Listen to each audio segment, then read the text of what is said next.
In my opinion, the worst thing that can happen before you even get in the water is getting to a dive site, gearing up, and then finding out you've left an important piece of dive gear at home, like your fins or your mask.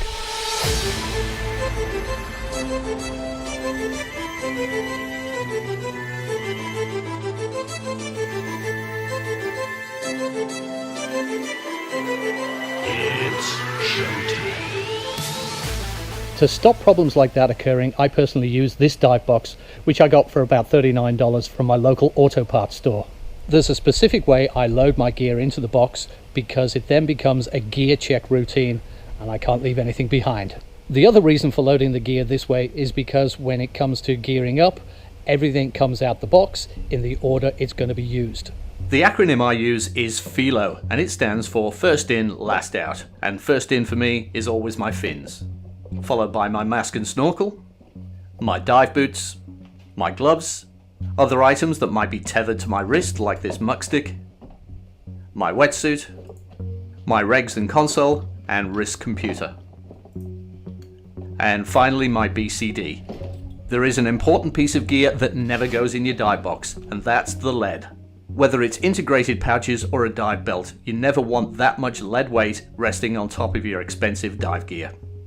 Many beginner divers assume the first thing you do is put your wetsuit on, but that's a bad idea, especially if you're diving in tropical zones, because you're gonna overheat very quickly while you're putting the rest of your gear together. At the dive site, the first thing I do is strap my BCD to the dive tank. Next, I attach my regs and console. If you are using integrated weight pouches, now is the time you put them in the BCD. With the majority of your gear assembled and checked, you can now put your wetsuit on. Before you weigh yourself down with a BCD and tank or even your weight belt, you should equip sundry items like wrist computers if you have one, and gloves if you like to wear them. When you're finally ready to get into the water, it's time to put the heavy stuff on, like your weight belt.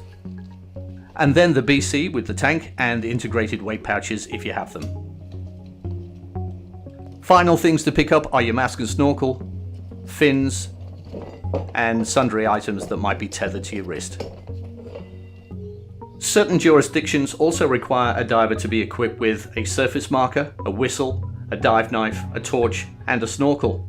And whether it's required or not, I always carry these items.